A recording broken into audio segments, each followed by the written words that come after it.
اتفاق سے کسی نے مجھ سے شیئر کیا اور مسئلہ پوچھنے کی نیت سے کہا، مجھ سے کہنے لگا شاہ صاحب طاغوت کا مطلب کیا ہے؟ طاغوت، میں نے کہا طاغوت کا مطلب شیطان ہے۔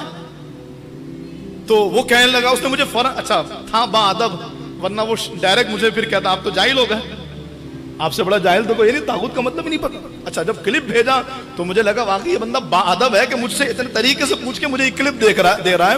ایک صاحب نے بتایا کہ طاغوت کا مطلب ہوتا ہے سب سے بڑا گناہ، انا للہ و انا الیہ راجعون۔ اچھا میں آپ سے پوچھتا ہوں، کیا آپ کو معلوم ہے سب سے بڑا گناہ کون سا ہے؟ سب سے بڑا گناہ شرک ہے۔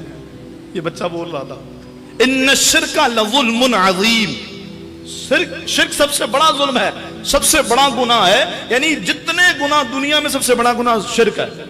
اور طاغوت کیا ہے؟ سب سے بڑا گناہگار ہے، سب سے بڑا گناہ طاغوت نہیں ہے۔ اچھا میں نے بحث دیکھی تو ایک خاتون کہنے لگی کہ آپ جو ہے نا آپ نے لوگوں کو جاہل کہا ہے۔ میں نے کہا بالکل کہا ہے، طاغوت کا مطلب پتا ہے؟ اس نے کہا نہیں، کہا طاغوت کا مطلب سب سے بڑا گناہ، تو آپ جاہل ہوئے۔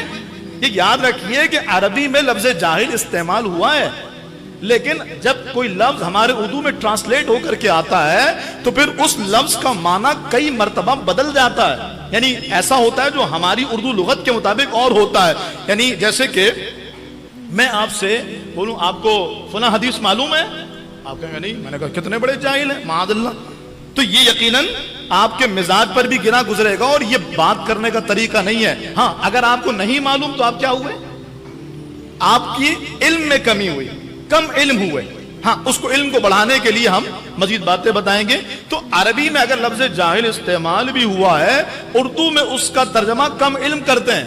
جب یہ قرآن نے کہا فَاسْأَلُوا أَهْلَ الذِّكْرِ إِن كُنتُمْ جَاهِلُونَ، نہیں فَاسْأَلُوا أَهْلَ الذِّكْرِ إِن كُنتُمْ لَا تَعْلَمُونَ، پوچھو اللہ علم والوں سے اگر تم نہیں جانتے۔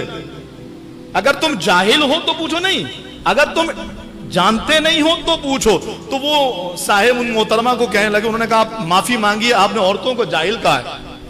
تو ظاہر سی بات ہے ایسے لوگوں کے سامنے آ کر کے اگر دین سیکھا جائے گا تو پھر تو بیٹھنے والے بھی اس لفظ کے حقدار بنیں گے اور سننے والے بھی بنیں گے، اس لیے کہ وہ جو بیٹھنے والا گفتگو کرنے والا اس کو خود طاغوت کا مطلب نہیں پتا۔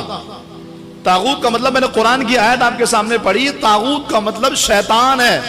قرآن نے کہا وَالَّذِينَ كَفَرُوا أَوْلِيَاؤُهُمُ الطَّاغُوتُ، وہ جنہوں نے طاغوت کو اپنا دوست بنا لیا، شیطان کو اپنا دوست بنا لیا۔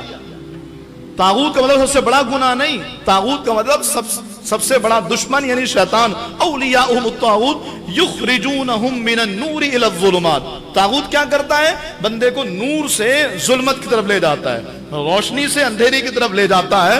تو یہ بات میں بڑے تحمل کے ساتھ اپنے تمام دیکھنے اور سننے والوں کو کہہ رہا ہوں کہ ایسے لوگوں سے اپنے آپ کو بچایا جائے کہ جو لوگ امت کے درمیان میں اپنی کم علمی اور اپنی بے باکانہ روش کی وجہ کر انتہائی انتشار پھیلا رہے ہیں۔